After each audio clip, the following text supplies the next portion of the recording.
사랑하는 성도 여러분, 성도는 이 세상에서 사랑하며 살아가는 존재로 부름받았습니다. 우리는 이 세상에서 무엇을 사랑하며 사는가 했더니 지난 시간 동안 먼저 하나님을 사랑하고 우리를 먼저 사랑해 주신 하나님과 그 아들 예수 그리스도를 사랑하며 살아간다, 이렇게 배웠지요. 또한 형제와 이웃을 사랑하며 살아가는 존재로 부름받았다는 것도 배웠습니다. 우리를 먼저 사랑해 주신 하나님께서 너희도 서로 사랑하라, 이 말씀을 주셨음을 기억하고 형제와 이웃을 사랑하며 살아가는 것이지요. 그러면 여러분, 우리가 이렇게 사랑하며 살아간 결과는 무엇일까요? 사랑하며 살아간 삶에서 얻게 되는 유익이 무엇인가? 오늘 사랑으로 살아간 삶의 결과와 유익에 대하여서 오늘 주신 이 말씀으로 여러분과 함께 나누고자 합니다. 오늘 본문을 보면은 우리가 사랑하며 살아갔을 때, 하나님 사랑과 형제와 이웃을 사랑하며 살아갔을 때 얻는 유익에 대해서 세 가지 유익을 말씀해 주고 있습니다. 먼저 첫 번째로, 사랑은 우리가 하나님 안에, 하나님이 우리 안에 거하신다는 증거가 됩니다. 한번 따라해 볼까요? 우리가 하나님 안에, 하나님이 우리 안에 거하신다, 거하신다는 증거가 된다는 거예요. 우리 16절의 말씀을 같이 한번 읽겠습니다. 시작. 하나님이 우리를 사랑하시는 사랑을 우리가 알고 믿었노니 하나님은 사랑이시라. 사랑 안에 거하는 자는 하나님 안에 거하고 하나님도 그의 안에 거하느니라. 아멘. 우리는 지난주에 사랑하며 사는 것이 무엇인지를 배웠습니다. 사랑은 감정이 아니라 사랑은 행함이라고 했어요. 사랑은 오래 참고 온유하며 무례히 행하지 아니하고 자기의 유익을 구하지 않으며 모든 것을 바라고 참고 견디는 것이라고 배웠지요. 우리는 이런 사랑으로 하나님과 이웃을 사랑하며 살아갑니다.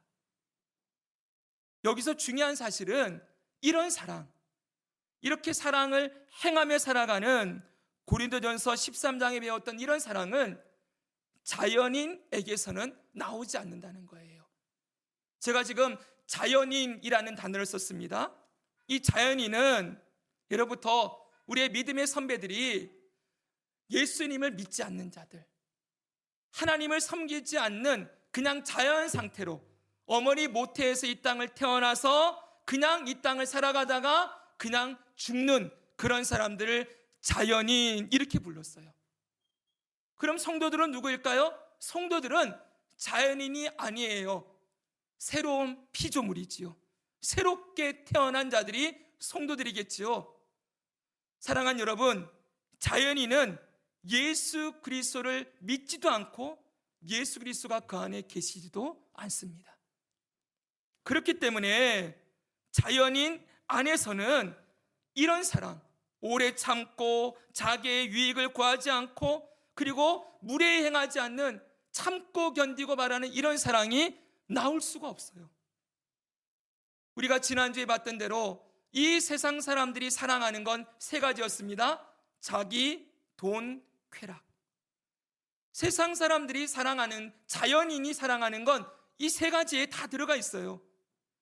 이런 사람들에게 여러분, 하나님을 사랑하고 무례히 행하지 않고 자기의 유익을 구하지 않고 하나님과 이웃을 사랑하며 살아야 한다, 이런 사랑을 행하며 살아야 한다라고 말하면 그걸 할 수 있는 사람들이 있겠습니까? 아니, 그걸 하고 싶어 하는 사람이 있을까요? 아니, 왜 내가 남을 사랑해야 되는데요? 왜 내가 하나님을 사랑해야 되는데요? 내 인생은 내 거고 내 몸도 내 거고 내가 가진 모든 게 내 건데, 아니 나를 사랑하며 살아가도 모자랄 이 세상에 이 세상이 얼마나 즐겁고 즐길 것이 많은데 그것만 다 누리고 살아가도 아까운 인생에 왜 내 것을 하나님을 향해 나누고 이웃을 향해 나누고 왜 내가 참고 왜 내가 성내지 않고 왜 내가 오래 참아야 됩니까? 여러분, 모든 말의 주어가 누가 되고 있습니까? 내가예요. 내가 왜 그래야 되는데요? 이게 뭐예요, 여러분? 분명하게 보여지죠. 세상 사람들의 마음 안에는 철저하게 자기가 왕이 되어 있는 거예요. 그러니 내 것을 내려놓고 내 것을 나누고 내 것을 가지고 뭘 해야 된다 그러면 왜 내가 그래야 되는데요? 내가가 딱 나오는 거지요. 그렇기 때문에 자연인에게서는 성경이 말하는 사랑을 행할 능력도 없고 행할 마음도 없는 것입니다. 그러나 여러분, 성도는 다릅니다. 하나님의 자녀들은 다릅니다. 왜냐하면 사랑이신 하나님이 그 안에 거하시기 때문이지요.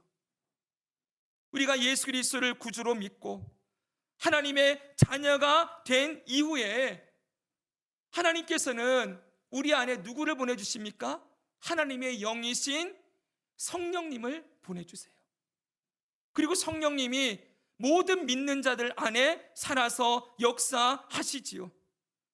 그 성령님은 하나님의 영일 뿐만 아니라 예수 그리스도의 영이시기도 합니다. 예수님 말씀하십니다. 내가 가면 너희에게로 보혜사를 보내주리니 내가 떠나가는 것이 너희에게 유익이라. 예수님이 승천하시고 난 다음에 보혜사 성령님을 우리에게 보내시는데 그분이 곧 예수님의 영이에요. 내가 조금 있으면 떠나가나 조금 있으면 너희들이 나를 다시 보게 될 것이다. 근데 그 다시 오실 때에는 세상이 볼 수 없다고 했어요. 이 땅에 육신으로 예수님 오셨을 때에는 세상 모든 사람들이 예수님 볼 수 있었지만 이제 성령으로 영으로 예수님이 오실 때에는 그분은 영으로 오시기 때문에 믿는 자들 안에만 거하시지요. 분명한 것은 예수 그리스도를 주로 믿고 하나님의 자녀가 된 자들 안에는 하나님의 영, 예수님의 영이신 성령님이 거주하시고 그 성령의 역사를 따라 사랑하며 살아가는 자가 된다는 거예요. 왜냐하면 하나님은 사랑이시기 때문입니다. 할렐루야. 우리가 믿는 우리 안에 거하시는 하나님이 사랑이시기 때문이지요. 사랑하는 여러분, 여러분 안에 하나님 사랑, 형제와 이웃 사랑이 시작되었습니까? 지난주에 우리가 되었다는 것 들었지요? 여러분, 오래 참고 나의 유익을 구하지 않고 이런 사랑들이 시작되었습니까? 완전하게 자라지 못하고 할지라도 이전과 여러분의 인생을 돌아보세요. 예수 믿기 이전과 이후가 분명 달라졌어요. 지금 이 자리에 여러분들이 나와서 예배하고 있는 것 이것 자체도 어떻게 보면 기적이지 않습니까? 누가 등 떠밀어 가지고 막 억지로 끌어다 놔도 이 예배의 자리에 이렇게 여러분들이 아름다운 이 예배 시간에 나와서 예배하고 있는 것도 놀라운 변화 아닙니까, 여러분? 이 시간 여러분 자신을 위해서 나오신 게 아니지요. 물론 오시면 위로도 받고 평안도 누리고 하지만 지금 우리는 하나님께 영광을 돌리는 우리의 몸과 마음을 제물로 드리는 예배를 드리고 있습니다. 이 예배를 드리게 된 것조차도 엄청난 변화지요. 지금 이 예배가 하나님을 사랑하는 시간임을 믿습니다. 사랑하기 때문에 이 자리에 모인 거예요, 여러분. 감정이 아니라 내가 사랑하는 마음이 막 일어나고 찬송할 때부터 막 마음이 뜨거워져서 하나님 두 손 들고 사랑합니다, 이런 것이 아니다 할지라도 여러분이 이미 여러분의 의지와 여러분의 마음과 여러분의 생각을 또 몸을 움직여서 이 자리에서 하나님이 나의 창조주이시고 예수님이 나의 생명의 주인이십니다 고백하며 예배하는 이 시간, 이미 사랑이 여러분 안에, 하나님을 향한 사랑의 고백이 이 안에 담겨져 있는 거예요. 제가 여러분들을 억지로 설득시키려는 것이 아닙니다. 분명한 사실입니다. 하나님을 사랑하는 자들이 하나님께 예배하는 것이고 하나님께 예배하는 가운데 우리의 사랑이 더 하나님을 향한 사랑이 깊어지고 자라나게 될 줄 믿습니다. 사랑이 시작되었어요. 형제와 이웃을 향한 사랑도 시작되었지요. 여러분, 이 모든 것이 결국 뭘 보여주는 거예요? 하나님이 우리 안에 계신다. 우리가 하나님 안에 들어가 있고 하나님이 우리 안에 들어와 있다. 우리는 하나님과 연합한 자가 되었다 라는 것을 보여주는 강력한 증거가 된다는 거예요. 사랑하며 살아가는 삶은 하나님이 우리 안에 거하신다는 가장 강력한 증거. 이걸 다른 말로 하면 우리가 하나님의 자녀가 되었다는 증거, 우리가 하나님께 구원받은 자가 되었다는 강력한 증거라는 거예요. 그래서 여러분, 내가 정말 구원받았나? 내가 지금 하나님 앞에 설 수 있겠나? 이런 생각이 들 때들이 가끔 있지요. 우리가 무너져 있을 때, 우리가 약할 때, 여러 가지 죄 가운데 쓰러져 있을 때, 여러분, 그래도 여러분 하나님을 향하여 나아가고 싶지 않습니까? 이런 모습 이대로라도 주님 앞에 서고 싶은 마음이 있지 않습니까? 우리의 주가 되시는 예수님을 찾고 있지 않습니까? 그게 여러분 안에 하나님이 살아계신다는 증거예요. 하나님이 살아계시지 않는다면 그런 일들이 일어날 리가 없어요. 마음껏 죄를 지으면서 거기서 마음의 찔림이나 잠시 동안 양심의 찔림이 있을지는 몰라도 그 길을 계속 달려나가게 돼 있어요.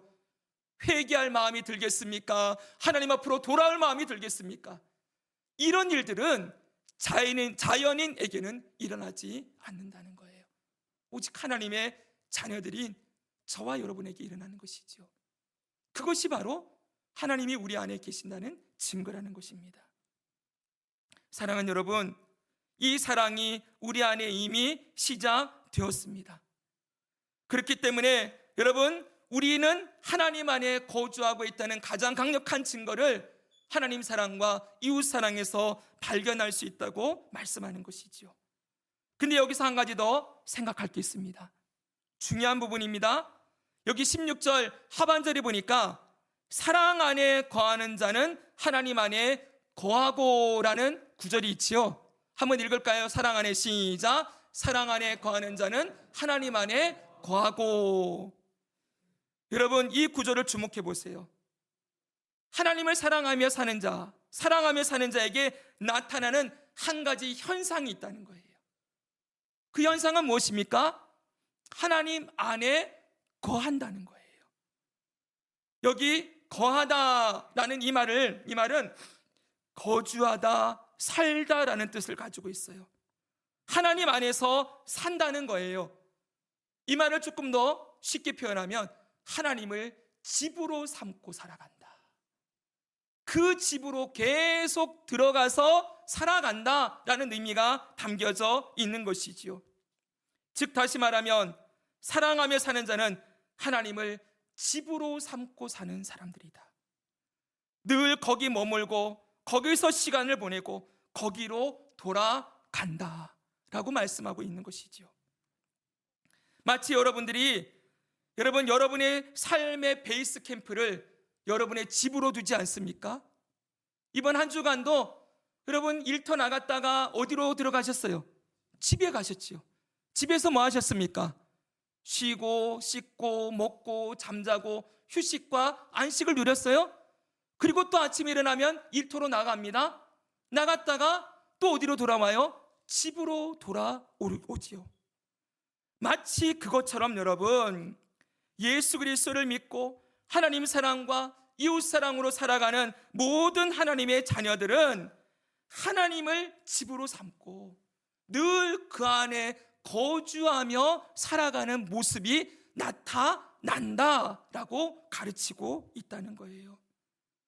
사랑하는 여러분, 계속해서 이 집에 머물러 있으면서 하나님 안에 머물러 있으면서 거기서 하나님 사랑이신 하나님 안에서 그 사랑으로 충분히 위로받고 힘을 얻고 하나님 안에 거하다가 어떻게 하는 거예요? 또 나아가서 열심히 삶의 자리에서 하나님 예배하고 그리고 이웃과 형제들을 사랑하며 살아가다가 또 어떻게 하는 거예요? 집이신 하나님 안으로 또 들어가는 거예요.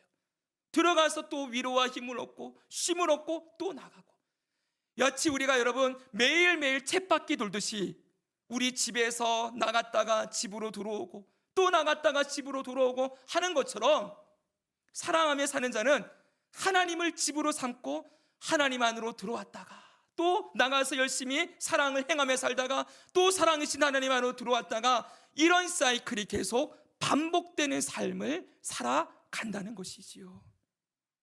사랑하는 여러분, 이것이 사랑하며 사는 삶의 본질입니다. 잘 아시는 대로 이 세상에 어느 누구도 일만 계속하며 살 수는 없습니다. 하루 24시간 일주일 내내 일하며 살 수 있는 존재가 있습니까?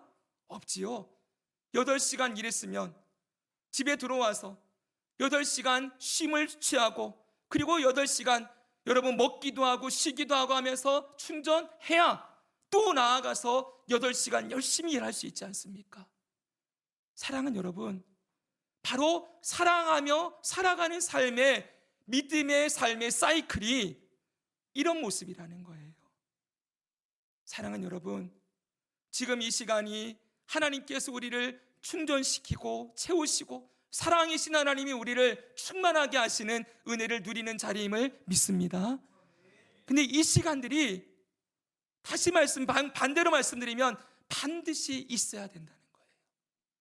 사랑이신 하나님 앞에 들어가는 시간이 있어야, 그래야 또다시 사랑하며 살아갈 수 있는 자로 회복되어진다는 것이지요. 사랑하는 여러분, 하나님과의 사랑이 자꾸만 식어지는 것 같고, 오늘 이세용 집사님 기도했지만 자꾸 입에서 불평과 원망이 나오고, 그리고 이런저런 여러분 비판과 다른 사람을 향한 미움과 그런 마음들이 자꾸 생겨나고, 감사를 잃어버리고 기도를 잃어버리고 이렇게 자꾸만 떠밀려서 살아가고 있다면 뭐가 문제인 것입니까?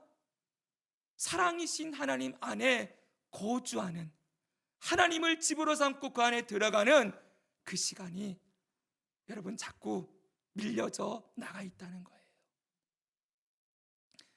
하나님을 사랑하며 사는 자, 사랑하며 사는 자는 하나님 집에 들어와서 그 사랑이신 하나님 안에 머물러 있는 시간이 있어야 하는데 결정적으로 그게 없기 때문이지요.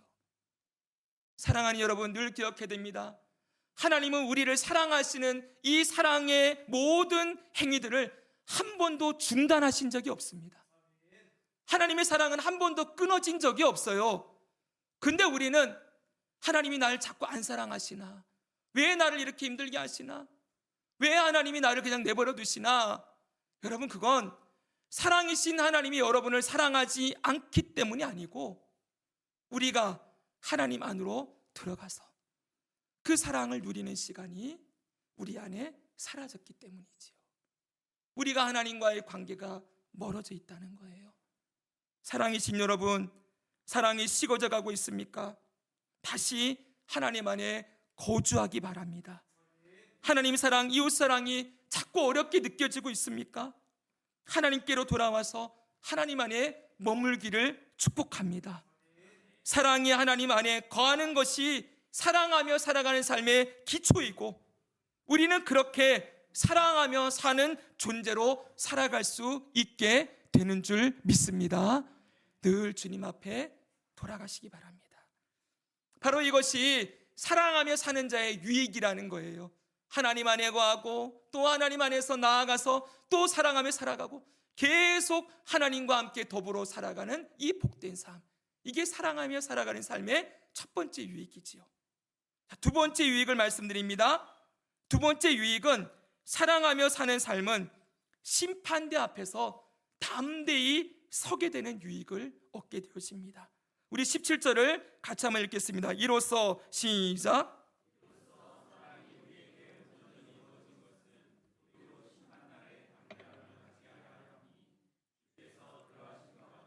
우리도 이 세상에서 그러하니라. 아멘.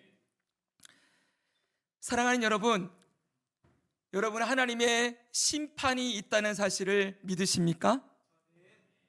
예수님 반드시 이 땅에 오심도 믿으시지요? 예수님이 이 땅에 오시는 날 온 세상을 심판하는, 온 세상이라는 건 이 땅에 존재했던 모든 사람들이 하나님 심판대 앞에 서게 된다는 것을 말합니다. 아담 이후로부터 모든 자들이 부활하게 될 것이고 신자나 불신자나 하나님 심판대 앞에 서게 될 거예요. 여기에 대해서는 이미 여러 번 말씀드렸기 때문에 더 언급을 하지 않겠습니다. 그럼 여러분 그 다음 넘어가 봅시다. 그 심판대 앞에서 하나님께서 모든 사람들에게 공통적으로 하는 질문이 있을 거예요. 물으시는 게 있을 거예요. 뭘 물어보실까요? 재판장이신 하나님께서 모든 이 땅에 존재했던 사람들을 향하여 던지는 공통 질문 무엇일까요? 내가 내 죄를 알렸다 그러면서 그렇게 막 질책하시고 하시는 일을 할까요? 죄를 물으실까요? 아니면 그 심판대 앞에서 너는 내 계명을 얼마나 지켰느냐? 너 이거 지켰어? 너 이 항목 지켰어? 이러면서 일일이 우리들에게 항목을 들이대시면서 지켰냐 안 지킨냐를 따지실까요? 그렇지 않습니다. 하나님께서 모든 사람에게 물으시는 질문은 내가 사랑하며 살았느냐? 이걸 물으실 거예요. 내가 사랑하며 살았느냐? 이것을 어떻게 알 수 있을까요? 그 목사님 이야기 아닙니까? 생각 아닙니까? 아니요, 여러분. 마태복음 25장 보면은 우리가 지난번에 한번 나눴지요? 주께서 이 땅에 다시 오시는 심판날에 온 민족 사람들을 불러 모으시고 두 부류로 딱 나눈다 그랬어요. 한쪽은 양과 같은 사람, 한쪽은 염소와 같은 사람. 나누시고 난 다음에 질문 던지는 게 있죠. 너희는 내가 줄였을 때, 내가 옥에 갇혔을 때, 내가 고난당할 때 너희는 무엇을 하였느냐? 이쪽 양에 있는 사람들은 너희는 나를 돌보아 주었다. 염소 쪽에 있는 사람들 향해서는 너희는 나를 돌아보지 않았다. 여러분 이게 뭐예요? 결국 사랑하며 살았느냐를 묻는다는 거예요. 주님을 사랑했느냐? 사랑은 뭐라고요? 다시 말씀드립니다. 감정이 아니라 행함. 오래 참고 나의 유익을 구하지 않고 섬기면서 그렇게 주님 사랑과 이웃을 사랑하며 살았느냐? 이게 심판의 기준이에요. 모든 사람들을 향하여 물으시는 건 네가 사랑하며 살았느냐 물으시지요. 여러분 이 모습은 우리가 잘 알고 있는 베드로를 찾아오셨을 때에도 예수님이 하신 말씀에서 알 수가 있습니다. 베드로는 어떤 사람입니까? 입으로는 주님을 따라 죽겠노라 했지만 예수님 고난 앞에서 예수님 3번이나 맹세하고 부인하며 도망쳤던 사람입니다. 그를 예수님이 다시 찾아오셨을 때 갈릴리 바닷가에서 그에게 물으시는 것이 무엇입니까? 너 왜 그때 나 배반했냐? 너 왜 그때 그랬냐? 네가 얼마나 큰 죄를 지었는지 아냐? 이런 거 묻지 않으셨어요. 예수님 물으시는 게 뭡니까? 네가 나를 사랑하느냐? 다른 거 묻지 않으셨어요. 네 주님, 제가 주님 사랑하는 줄 압니다. 주님이 아십니다. 그때 주님 하시는 말씀이 뭐예요? 네 양을 먹이라. 네 양을 치라. 너 양을 먹이라. 주님이 말씀하시는 건 뭐예요? 됐다. 너 가서 내게 맡겨준 사람들 먹이고 입히고 사랑하며 살아라. 예수님이 베드로에게 요구하신 건 그 양들을 먹이고 치고 입히는 사랑. 이 사랑의 삶을 그에게 요구하셨어요. 사랑하는 여러분, 주님이 늘 물으시는 건 사랑입니다. 주님은 사랑에 대해서 물으시는 분이십니다. 그렇기 때문에 심판대 앞에서도 우리에게 똑같이 물으실 거예요. 내가 나를 사랑하며 살았느냐? 내가 내게 맡긴 양들, 그 영혼들을 사랑하며 섬기며 살았느냐? 이렇게 물으실 거예요. 그때 여러분, 세상 사람들은 할 말이 없어요. 왜요? 자기 사랑, 돈 사랑, 쾌락 사랑으로 살아간 자들은 그 주님의 물음에 입도 뻥끗하지 못할 거예요. 그러나 여러분, 성도들은 다르지요.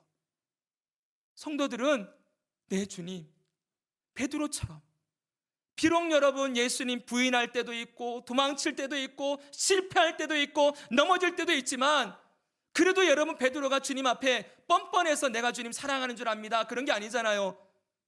그가 얼마나 가슴을 치며 통곡했습니까? 주님을 사랑하지 못하고 그 앞에서 내가 주님 믿는 사람이요 나는 예수님의 제자입니다라고 말하지 못했던 자신을 얼마나 한탄하며 주님께 용서를 구했겠습니까? 그래서 그가 얘기하잖아요. 내가 주님 사랑하는 줄 주님이 아십니다. 여러분, 우리도 똑같이 그렇게 대답할 거예요. 주님 앞에서. 그렇지 않겠습니까? 근데 주님이 그런 우리를 향하여 너 그때 도망쳤잖아. 너 그때 잘못했잖아. 그때 너 나 버렸잖아. 이런 말씀하시지 않는다는 거예요. 그래, 네가 나를 사랑하는 것 나도 안다. 사랑하는 여러분, 오직 하나님의 자녀들, 그리스도인들만이 그 주님의 물으심에 대답할 수 있는 자들이 될 거예요.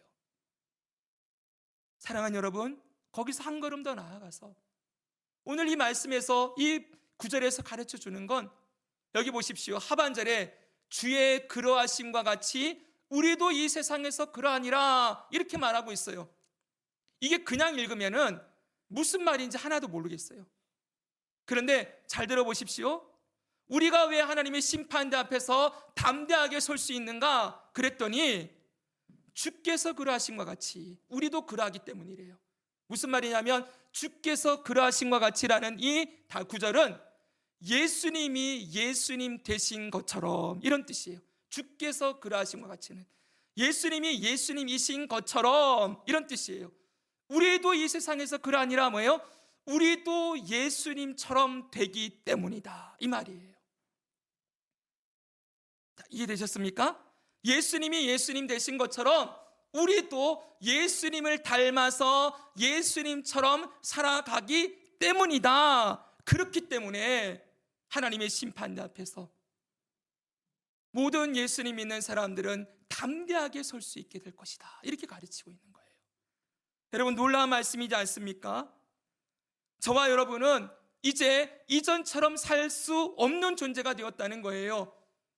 우리의 믿음의 주가 되시며 우리 안에 살아 역사하시는 예수님을 닮아가도록 성령께서 계속 우리를 이끌어 가실 것임을 믿습니다. 성령이 하시는 일이 뭐라고요? 사랑하는 사람이 되게 하는 거라고요. 우리는 늘 내가 어떻게 예수님처럼 될 수 있습니까? 이런 질문을 가지지만 아니에요.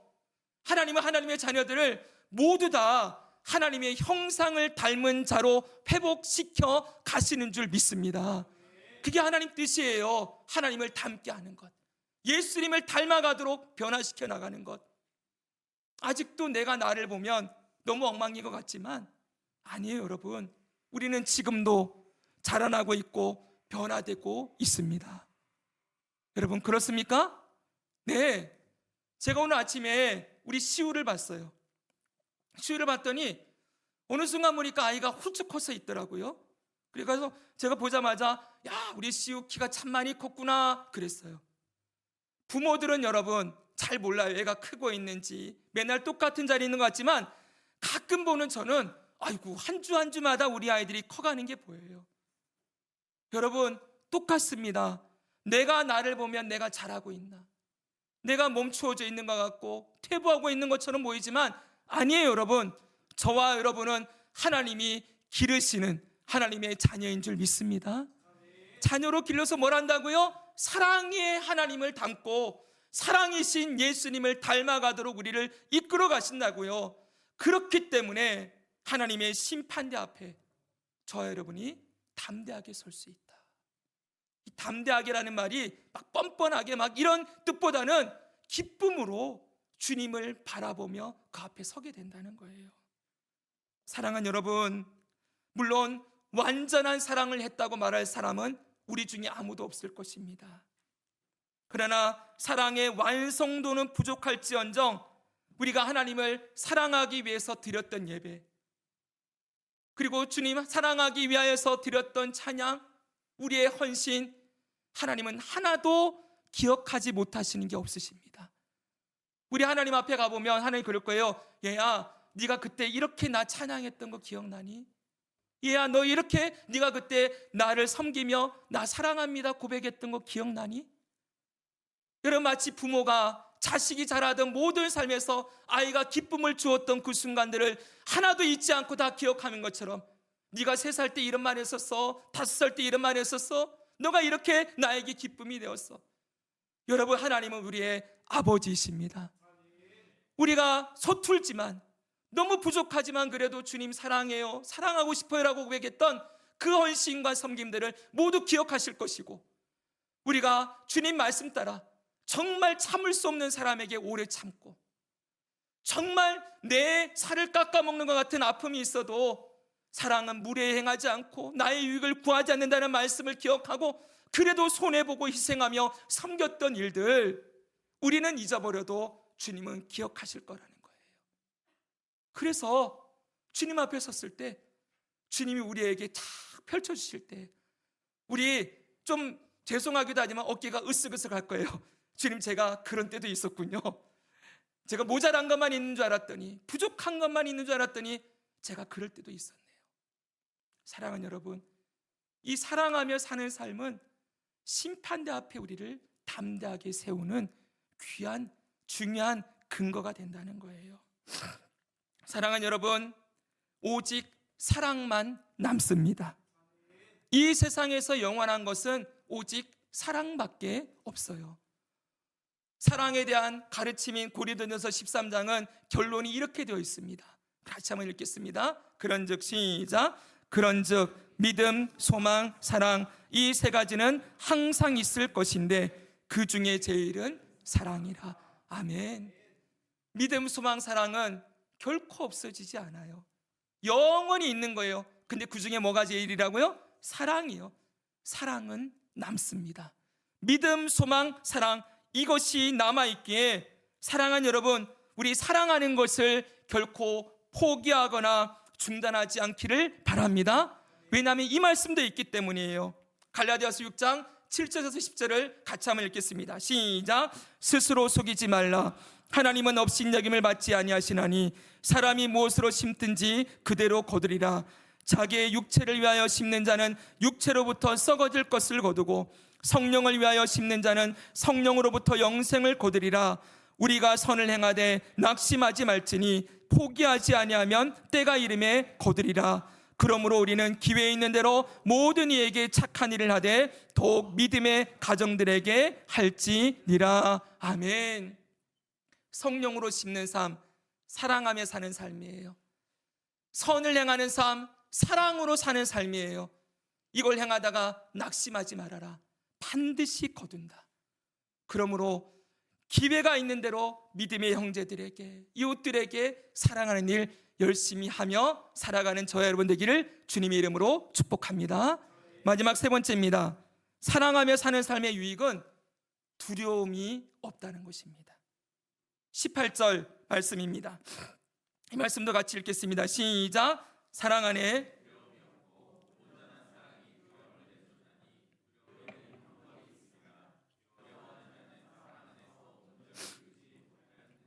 아멘.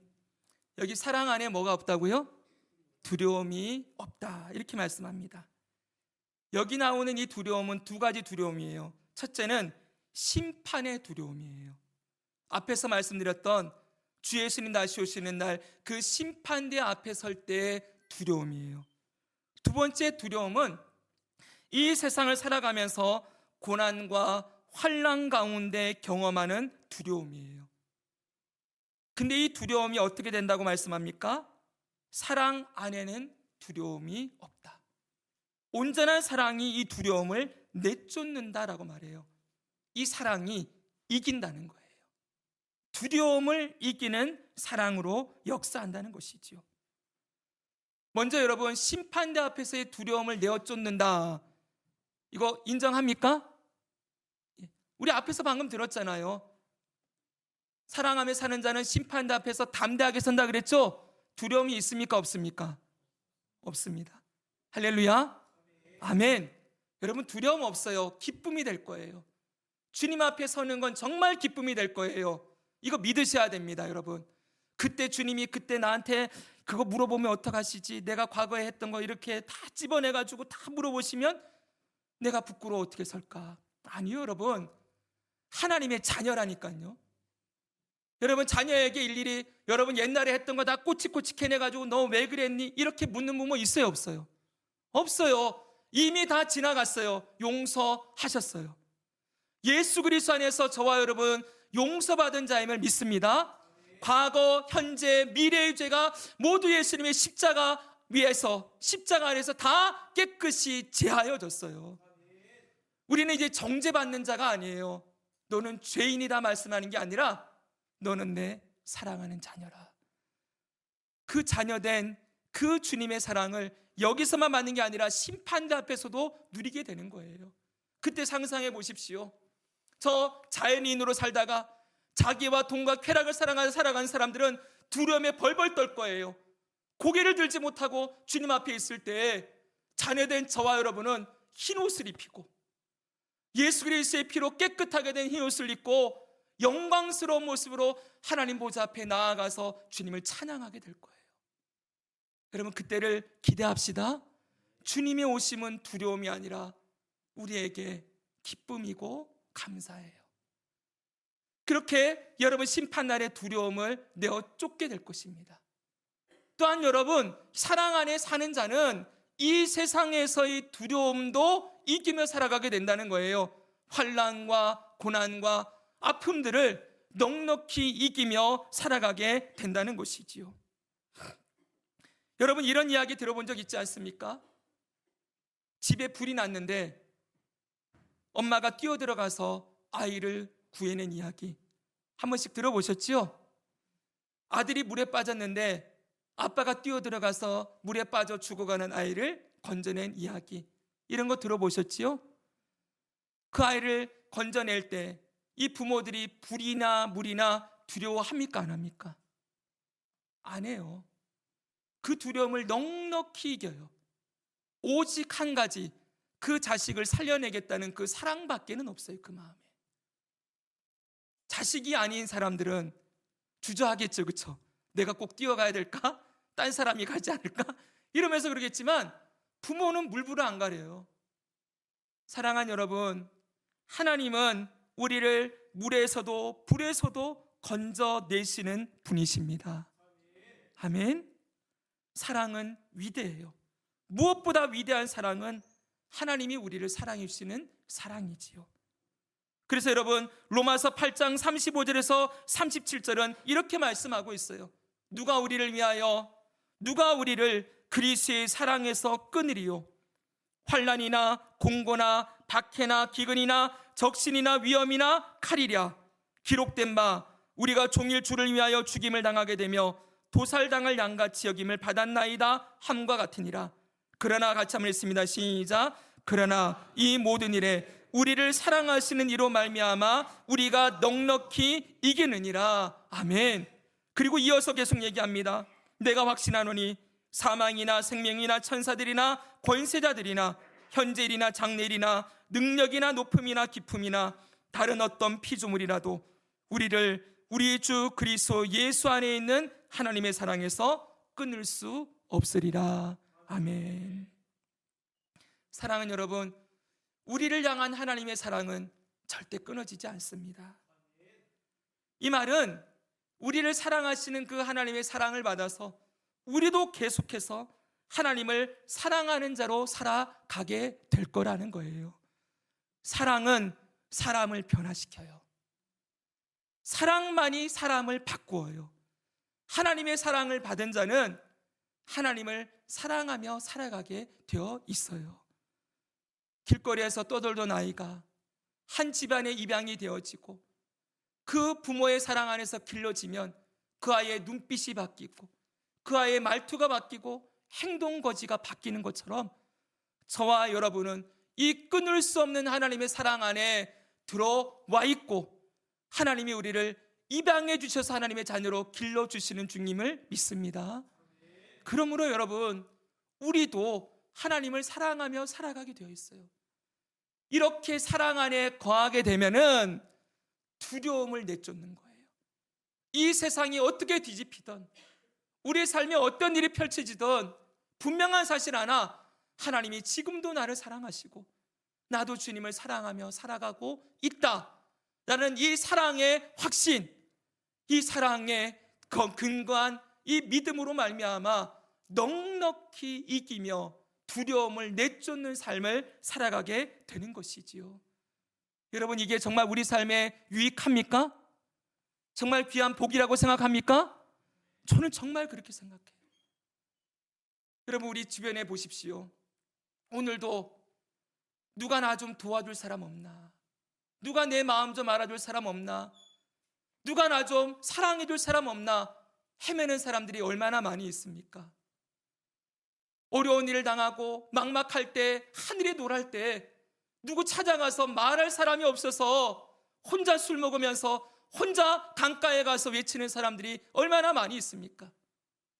언젠가 말씀드렸던 것처럼 한영애 씨가 누구 없소라는 노래 불렀습니다. 어디 누구 없소? 밤새도록 내 말 좀 들어줄 사람 어디 누구 없소? 라고 외치는 시대가 지금 이 시대입니다. 너무나 풍요롭고 너무나 잘 살고 잘 먹고 있는 것 같은데 사람들의 영혼은 나이 갈수록 피폐해지고 메말라가고 외로워하고 고독해하고 아파하고 슬퍼하는데, 여러분, 우리에게 누가 있습니까? 하나님이 계십니다. 그분이 내가 언제든 하나님이라고 부를 때마다 우리의 목소리를 들으세요. 내가 여기 있다. 내가 너와 함께한다. 여러분, 그것으로 성도는 두려움을 이기는 거예요. 이게 정말 복입니까? 아멘이죠. 제가 강요하는 거 아닙니다. 여러분, 돌아보십시오. 지금까지 하나님이 여러분들을 사랑으로 품어주시고 여기까지 오게 하셨습니다. 아무도 여러분 목소리 듣지 않을 때 여러분의 신음소리까지도 주님이 들으셔서 오늘 여기까지 이르게 하셨습니다. 우리가 여기 있는 건 하나님의 사랑이 우리와 함께 있다는 증거예요. 그리고 이 사랑은 절대로 끊어지지 않습니다. 이 사랑 안에 살아가는 자는 두려움을 이기며 두려움을 넉넉히 이기며 살아가게 된다. 여러분, 이것이 얼마나 큰 은혜입니까?